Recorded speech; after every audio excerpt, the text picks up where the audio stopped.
Hello everyone. आज हम शुरू करते हैं सम नंबर 29 जो मैंने होमवर्क में दिया था, पर काफ़ी सारे लोगों को उसमें डाउट था, तो आज हम पहले वो क्लियर करते हैं और उसके बाद एक नया पॉइंट वाला जो सम है वो शुरू करेंगे। Okay, some number 29, a company is considering investing in a project requiring a capital of ₹2 lakh. 5 projects are considered. The cost of capital is 15%. Okay इसका मतलब क्या है, कंपनी 2 लाख रुपीज क्या करना चाहती है, इन्वेस्ट करना चाहती है, और उनके पास अलग अलग अलग ABCDE ऐसे 5 तरह के ऑप्शंस हैं। तो हमें पांचों के ऑप्शन है वो 5 ऑप्शन को ही कंसिडर करना है। ठीक है, ये 2 लाख इन्वेस्टमेंट है, वो तो कंपनी टोटल इन्वेस्टमेंट करना चाहती है। बहुत ही इजी सम है। मैं आपको दिखा दूंगी तो आपको अच्छे से याद हो जाएगा। ये आपको याद रखना है, 2 lakh is not an initial investment. 2 lakh वो तो कंपनी एक्चुअल में टोटल इतना इन्वेस्टमेंट करना चाहती है। ओके, और हमारे पास जो 5 ऑप्शन है हम उसी के हिसाब से ही करेंगे, और आपको सब बहुत ही अच्छी तरीके से सारा कुछ दे दिया है। आपको कैलकुलेशन का पार्ट बहुत ही कम है। ओके, हमें हर एक प्रपोजल को अलग अलग तरीके से ही देखना है। फर्स्ट प्रपोजल है ए, उसमें कौन सा इन्वेस्टमेंट है, इनिशियल इन्वेस्टमेंट 1 लाख रुपीज है।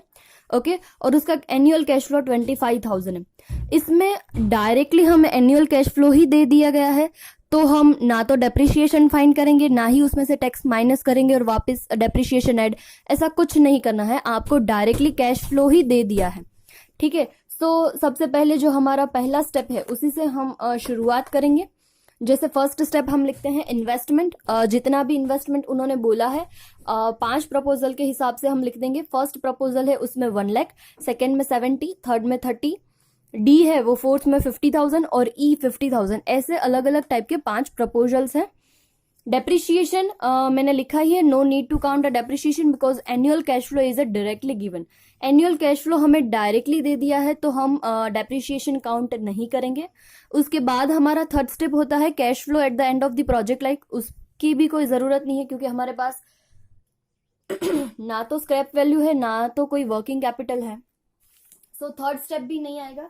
डायरेक्ट फोर्थ स्टेप, उसमें भी हमें कुछ काउंट नहीं करना है, वो डायरेक्टली दे दिया है एनुअल कैश फ्लो। यस, आपको यहाँ दिया है annual cash flow 25, 20, 6,000, 15,000 and 12,000। Okay, अब शुरू करते हैं डायरेक्टली हमारी जो मेथड्स है उससे। फर्स्ट ऑफ ऑल है payback period method. Payback period method में अगर एक ही कैश फ्लो है, यानी हर साल इतना ही होगा, अगर मैं प्रपोजल ए सिलेक्ट करती हूँ तो मुझे हर साल उसकी वैल्यू है 10 ईयर्स की, तो 10 सालों तक मुझे 25,000 ही मिलेंगे। ठीक है, तो मैंने आपको बहुत पहले शुरुआत में जब हमने सम्स की शुरुआत की थी तब आपको बोला था कि कैश फ्लो अगर हर साल के लिए एक ही हो तो आप कौन सी मेथड यूज करोगे, payback period is equal to investment divided by cash flow, क्योंकि हर साल आपको कैश फ्लो इतना ही मिलने वाला है। सो यही फॉर्मूला से हम सारे प्रपोजल के लिए फाइंड करेंगे। प्रोजेक्ट ए, उसमें हमने इन्वेस्टमेंट किया है 1 लाख का और कैश फ्लो हमें हर साल मिलेगा 25,000, दैट इज उसका पेबैक पीरियड हो जाएगा 4 ईयर्स। सिमिलरली बी के लिए 70,000 divided by 20,000 that is 3.5 years. उसके बाद प्रोजेक्ट सी, उसमें हमने इन्वेस्टमेंट किया है 30,000 डिवाइडेड बाय 6,000, 5 ईयर्स। डी के लिए 50,000 divided by 15,000 that is 3.33 years. Okay, और लास्ट प्रोजेक्ट ई में हमारा इन्वेस्टमेंट है 50,000 और हर साल हमें प्रोजेक्ट में से मिलेंगे 12,000, तो आंसर आ जाएगा 4.16 ईयर्स। उसके बाद जो है नेट प्रेजेंट वैल्यू मेथड, उसमें भी मैंने आपको शॉर्टकट सिखाया था कि अगर हर साल आपको उतना ही कैश फ्लो मिलता है तो आप क्या करोगे, जो डिस्काउंट फैक्टर होगा उसका ऐड कर लोगे। डिस्काउंट फैक्टर का ऐड करने के बाद जो आंसर आएगा वो डायरेक्ट मल्टीप्लाई करोगे। आपको यहाँ वो भी ऐड करने की जरूरत नहीं है, वो भी आपको रेडी दे दिया है। देखो 8 साल के लिए डिस्काउंट फैक्टर का टोटल देखो कितना है, 4.6586, 10 सालों के लिए 5.1790 और 20 ईयर्स के लिए 6.3345। तो यहाँ जो सारी प्रोजेक्ट्स की लाइफ दी है उसके हिसाब से हम यहाँ से प्रेजेंट वैल्यू लेंगे। ठीक है, तो ये आपको ऐड भी नहीं करना है, आपको वो भी रेडीमेड दे दिया है, आपको सिर्फ मल्टीप्लाई करके प्लस और माइनस करना है। प्रोजेक्ट ए के लिए हम करते हैं तो present value of cash inflow.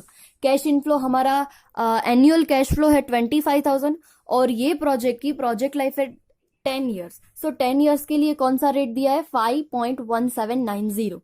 सो मैंने डायरेक्टली कर लिया 25,000 इंटू 5.1790, आंसर आ जाएगा 1,29,475।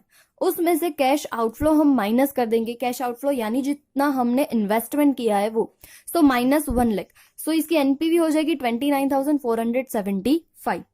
ओके उसके बाद प्रोजेक्ट बी के लिए सिमिलर यही करना है, कैश इनफ्लो 20,000 है और उसकी प्रोजेक्ट लाइफ है 8 ईयर्स। सो 8 ईयर्स के लिए प्रेजेंट वैल्यू का फैक्टर दिया है हमें 4.6586। ये क्या किया है, आपको जो 8 सालों की जो प्रेजेंट वैल्यू है उसका टोटल ही आपको दे दिया है।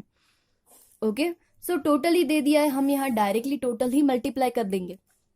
बाकी जो सारे सम्स होते उसमें आपको क्या दिए थे एक एक साल का अलग अलग दिया था। दैट्स वाई मे बी आपको कंफ्यूजन हुआ होगा कि कौन सा लेना है और कैसे लेना है। उसमें से कैश आउटफ्लो माइनस कर देंगे जो प्रोजेक्ट बी के 70 के लिए है 70,000, सो 23,172। प्रोजेक्ट सी के लिए यही किया है, 6,000 उसका कैश इनफ्लो है और उसकी प्रोजेक्ट लाइफ 20 ईयर्स के लिए है। सो 20 ईयर्स के लिए रेट दिया है 6.3345। सो मल्टीप्लाई कर देंगे और उसमें से कैश आउटफ्लो माइनस कर देंगे।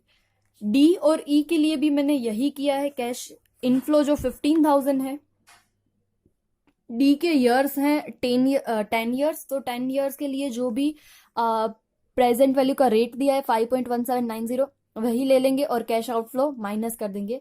और प्रोजेक्ट ई के लिए भी सिमिलर।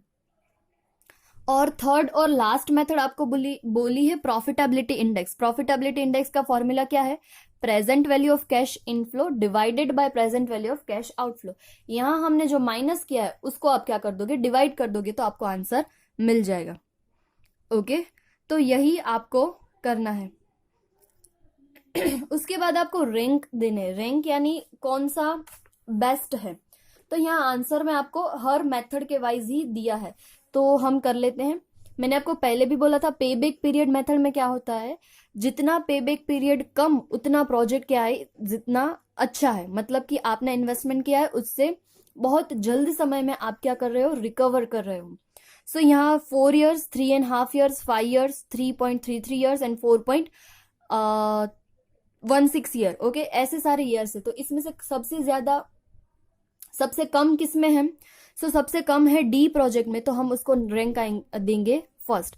उसके बाद है 3.5 ईयर्स, दूसरा है उसको सेकेंड रैंक देंगे क्योंकि उसमें कम समय लग रहा है। उसके बाद का है वो हो जाएगा 4 ईयर्स, उसके बाद 4.16 ईयर और उसके बाद लास्ट में 5 ईयर्स। ऐसे हमको क्या करना है, रैंक प्रोवाइड करने हैं। पे बैक पीरियड में ऑलवेज याद रखना, जितना पे बैक पीरियड कम उतना वो प्रोजेक्ट हमारे लिए क्या होगा, बेनिफिशियल होगा। Second net present value, net present value जितनी ज्यादा उतना प्रोजेक्ट अच्छा है। सो नेट प्रेजेंट वैल्यू हमारे पास सारी पॉजिटिव ही है, उसमें से देखेंगे किस में हमें ज्यादा बेनिफिट हो रहा है।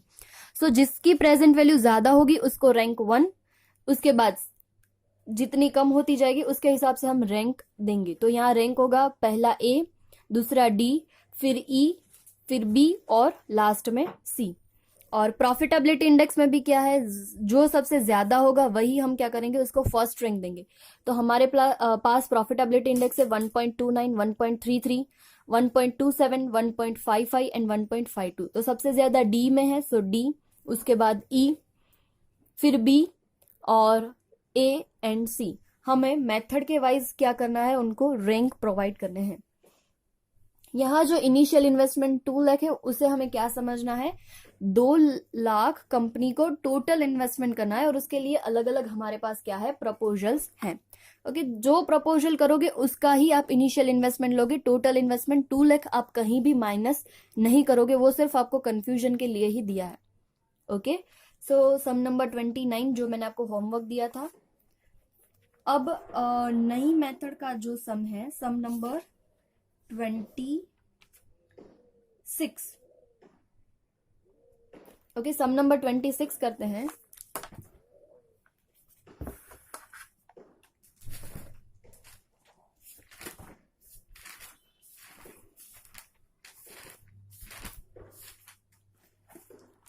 सम नंबर 26 में आपको सिर्फ कैश फ्लो जो फाइंड करना है वो थोड़ा अलग है, वो थोड़ा डिफरेंट है। देखते हैं। Reina companies are considering purchase of new machine which will carry out some operation performed by labor A and labor B are alternative models. From the following information you are required to find out payback period method and second the return on original investment. अब इन दोनों method से ही आपको decide करना है कौन सा project अच्छा है. आपको यहाँ मशीन ए और मशीन बी के लिए एस्टिमेटेड लाइफ दी है 4 और 5 साल. कॉस्ट ऑफ मशीन यानी आप कितना इन्वेस्टमेंट करोगे 80,000 मशीन ए में और मशीन बी में 150. उसके बाद कॉस्ट ऑफ इनडायरेक्ट मटेरियल, ये आपको जो इन्फॉर्मेशन है इससे पहले आगे के सम में कहीं भी नहीं आई है, तो इसके बेसिस पे आप क्या काउंट करोगे, कैश फ्लो फाइंड करना है आपको. सो यहाँ हमारे पास है cost of indirect material, saving in scrap. Okay, यहाँ देखना अच्छे से, ये स्क्रैप वैल्यू नहीं है, सेविंग इन स्क्रैप यानी स्क्रैप में इतना हम सेव कर पाएंगे, तो ये और स्क्रैप वैल्यू दोनों अलग है, तो आप कहीं भी इन्वेस्टमेंट में से ये स्क्रैप वैल्यू माइनस नहीं करोगे, ये सेविंग इन स्क्रैप है. Additional cost of maintenance, saving in direct wages. इसका मतलब क्या होता है, अगर आप मशीन ए यूज करोगे तो आपका इतना लेबर क्या हो जाएगा, लेबर का जो कॉस्ट है इतना बच जाएगा, और अगर मशीन बी यूज करोगे तो इतना क्या हो जाएगा, सेव हो जाएगा. ठीक है, आपको यहाँ क्या करना है, पहले ही बोला है दोनों लेबर मेथड्स है. अगर आप मशीन ए यूज करोगे तो इतना आपका सेविंग होगा और बी यूज करोगे तो इतना आपका सेविंग होगा. ओके, तो इसके बेसिस के ऊपर हम फाइंड करेंगे अपना कैश फ्लो. शुरुआत जैसे हम करते हैं वैसे ही इन्वेस्टमेंट से करेंगे. फर्स्ट स्टेप हमारा है वो इन्वेस्टमेंट. मशीन ए में 80,000 और बी में 150. वर्किंग कैपिटल की कोई इन्फॉर्मेशन नहीं है, so dash. So total investment हमारा हो गया मशीन ए के लिए 80,000 और बी के लिए 1,50,000. सेकेंड हम काउंट करेंगे डेप्रिशिएशन. डेप्रिशिएशन यानी cost minus scrap value divided by number of useful life. Okay, तो यहाँ याद रखना है हमें, यहाँ जो सेविंग इन स्क्रैप दी है यानी इतना हमें स्क्रैप वैल्यू में सेव बचत होगा. ठीक है, तो यहाँ जो वैल्यू दी है सेविंग इन स्क्रैप वो हम माइनस नहीं करेंगे, याद रखना ये पॉइंट. 80,000 माइनस 0, हमारे पास कोई स्क्रैप वैल्यू नहीं है, और divided by number of years, A के लिए है 4 और बी के लिए 5. सो डेप्रिशिएशन आ जाएगा हमारा 20,000 एंड 30,000. उसके बाद हमारा थर्ड स्टेप है हमारा जो cash flow at the end of the project life. Scrap value भी नहीं है और वर्किंग कैपिटल रिलीज भी नहीं है, तो वो थर्ड स्टेप हमारा नहीं होगा काउंट. उसके बाद मोस्ट इंपॉर्टेंट ये सम करवाने का reason, cash flow per annum कैसे फाइंड करेंगे. इसमें हमारे पास इंफॉर्मेशन सेविंग्स की है और कॉस्ट की है, तो बस वही दोनों चीज को हम यूज करके क्या फाइंड करेंगे, कैश फ्लो फाइंड करेंगे. So cash flow per annum, cash flow per annum में पहले सेविंग्स है, तो सेविंग्स में शुरुआत करेंगे, कितनी सेविंग्स हो रही है. अगर हम मशीन ए यूज करेंगे तो हमें कितना फायदा होगा, कितनी सेविंग्स होगी. तो सेविंग इन स्क्रैप बोला है 15,000, और उसके बाद सेविंग इन डायरेक्ट वेजेस बोला है. डायरेक्ट वेजेस यानी अगर आप मशीन ए सिलेक्ट करोगे तो अपना इतना लेबर कॉस्ट क्या हो जाएगा, कम हो जाएगा. देखो यहाँ इन्फॉर्मेशन है आपको, 100 एम्प्लॉइज नॉट रिक्वायर्ड. अगर मशीन ए यूज करोगे तो 100 लेबर्स आपको चाहिए नहीं होगे. अगर आप 100 लेबर्स नहीं रखोगे तो उसको वेजेस भी नहीं देनी पड़ेगी. ठीक है, तो पर एम्प्लॉय वेजेस कितनी है, 800.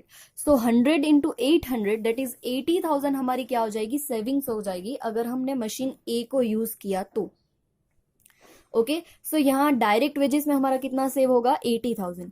सो टोटल सेविंग्स कितनी हुई हमारी, 15,000 प्लस 80,000.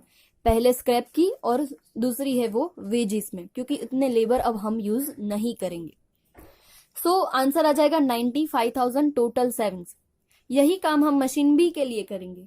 उसके लिए सेविंग इन स्क्रैप 20,000 है, और वहां हमें कितने एम्प्लॉयज नहीं चाहिए होंगे, 150, और वेजेस पर एम्प्लॉय 800 ही है. सो 150 इंटू 800 1,20,000. इतनी हमारी क्या हो जाएगी, सेविंग्स हो जाएगी. टोटल सेविंग्स 95 एंड बी के लिए हो जाएगा 1,40,000. अब उसमें से, उस सेविंग्स में से हमें जितनी एक्स्ट्रा कॉस्ट होगी वो हम माइनस कर देंगे.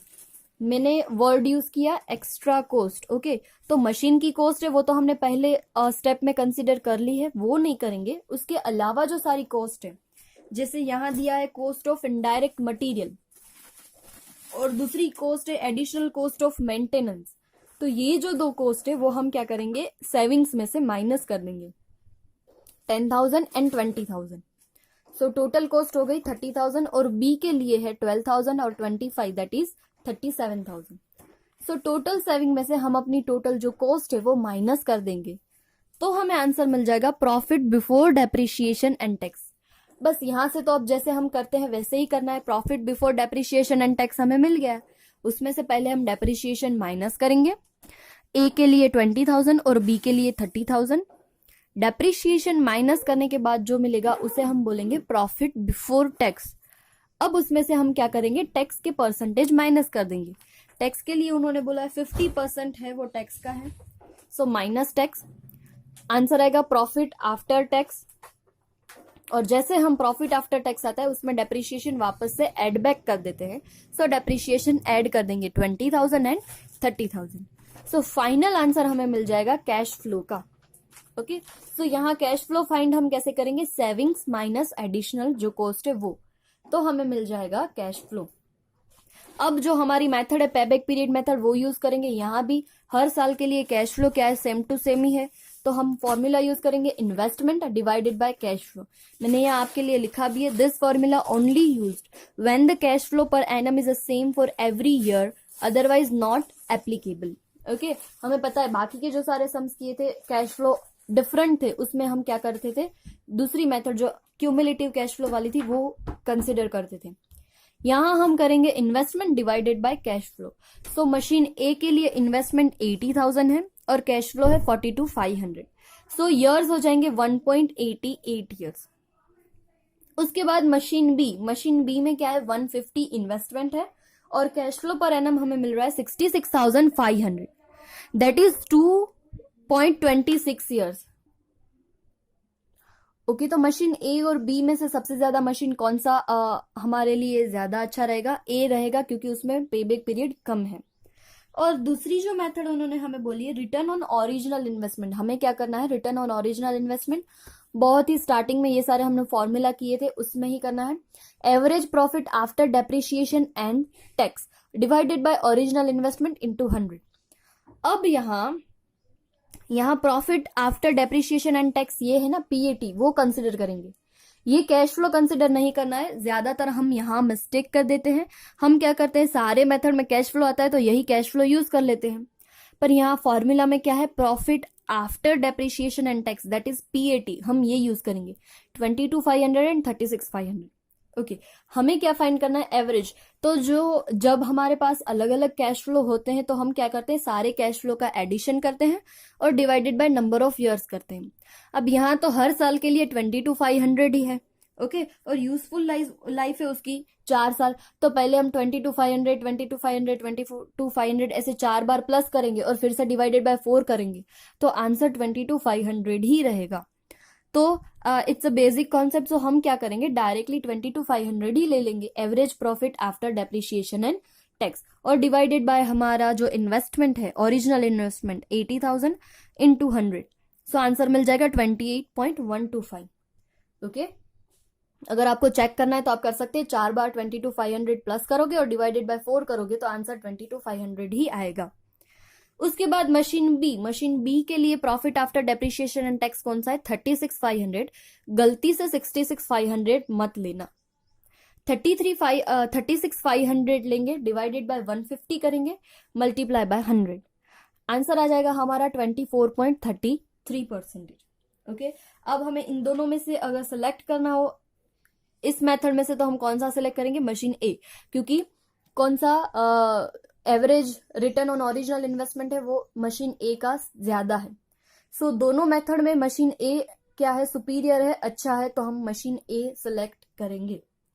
ओके, तो इसमें सिर्फ कैश फ्लो की मेथड है वो डिफरेंट है। ऐसे आपको अगर सम्स करने हैं तो ये सम्स आप कर सकते हो 23, 24, 25 and latest 10। Okay, 23, 24, 25 similar method के हैं। आप एक टाइप के मेथड के सम्स कर लोगे तो आपको क्या हो जाएगा, याद हो जाएगा कि अगर सेविंग्स और कॉस्ट वाले सम्स आए तो हमें कैसे करना है। लेटेस्ट 10 जो हमने पुराना किया है वही है, और सम नंबर 29 आप सबको करना है। जिन जिन को भी डाउट हुआ था, आई होप आपको क्लियर हो गया होगा। अभी भी आपको कुछ समझ में ना आए तो आप मुझे मैसेज कर सकते हो। ठीक है, आज 2 सम किए हमने, 29 और 26। ये दोनों सम तो आपको करने ही है, साथ में ये सारे होमवर्क के सम से वो भी आपको कंप्लीट करने हैं। Okay, thank you.